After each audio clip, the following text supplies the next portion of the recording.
A long, long time ago, I can still remember how that music used to make me smile.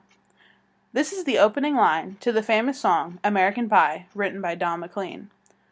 This song is off of his album titled American Pie, which was released in 1971. Within 2 months of its release, this song hit #1 on the charts in the United States. This was uncharacteristic of a chart-topping hit, due to its almost 9-minute length. Did you know that this song was written in remembrance of a plane crash in February of 1959, which took the lives of Buddy Holly, Ritchie Valens, and J.P. the Big Bopper Richardson?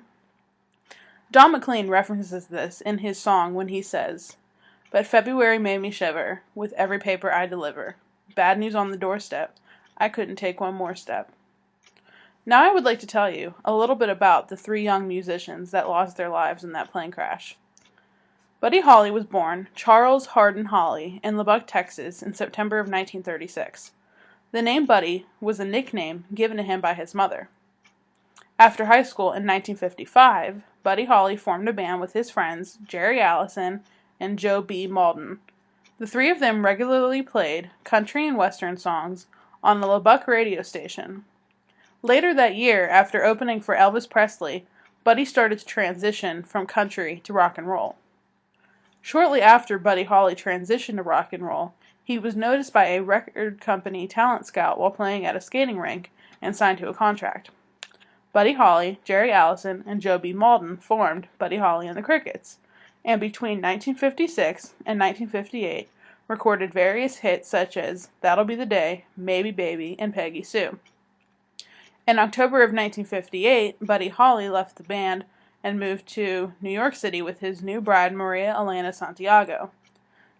Due to the band's breakup, there were some legal and financial issues, so because of this, Buddy reluctantly went on the 1959 Winter Dance Party Tour through the Midwest, where he played with Waylon Jennings and Tommy Allsup as the Crickets. I'll talk more about the tour shortly. Ritchie Valens, another artist on the Winter Dance Party Tour, was born Richard Stephen Valenzuela in Pacoima, California, in May of 1941. In May of 1958, Ritchie auditioned for Keen's record label. Not long after that, he had his first minor hit, Come On Let's Go, with Delphi Records. Ritchie's last name was shortened to Valens to make it more radio-friendly. Valens also recorded hits such as La Bamba and Donna, which was written for his high school girlfriend Donna Ludwig. Eventually, the song Donna took the #2 spot on the pop charts. In December of 1958, Valens made an appearance on American Bandstand, and in January of 1959, he went on the Winter Dance Party Tour along with Buddy Holly and the Big Bopper. J.P. the Big Bopper Richardson was the 3rd and final passenger on that ill-fated flight. He was born Giles Perry Richardson in Sabine Pass, Texas, in October of 1930. Richardson graduated high school in 1947 and then went to Lamar State College of Technology. It was there that he started to work as a DJ for a radio station. He soon dropped out of college to spin records full-time and soon developed the persona of the Big Bopper. At one point, he had even set a record for broadcasting for 122 hours and 8 minutes. He had a hit song, Chantilly Lace, which was on the charts for 25 weeks in 1958. He would often use a phone as a prop when performing the song. That December, he took a break from his job at the radio station to go on the Winter Dance Party Tour with Buddy Holly, Ritchie Valens, and the group Dion and the Belmonts. Now I will tell you about the Winter Dance Party Tour that would soon lead to that ill-fated plane ride.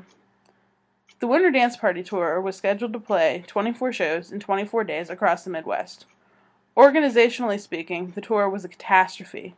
The gigs were spread hundreds of miles apart and was during one of the worst winters that the Midwest had seen in decades. The buses were awful, with the heating systems breaking down, and the musicians were miserable and cold. Come February 2nd, when the tour arrived in Clear Lake, Iowa, Buddy had decided to charter a small plane for himself and his bandmates, Waylon Jennings and Tommy Allsup. At the last minute, Jennings gave up his seat to the Big Bopper because he had the flu, and Allsup lost his seat to Valens in a coin toss. They performed at the Surf Ballroom that night and had an amazing performance. When it was over, the 3 musicians took off from the nearby Mason City Municipal Airport. Within minutes of takeoff, their plane crashed in a nearby cornfield, killing everyone aboard, including the pilot Roger Peterson. After the 1971 release of American Pie, February 3rd, 1959, became forever known as the day the music died.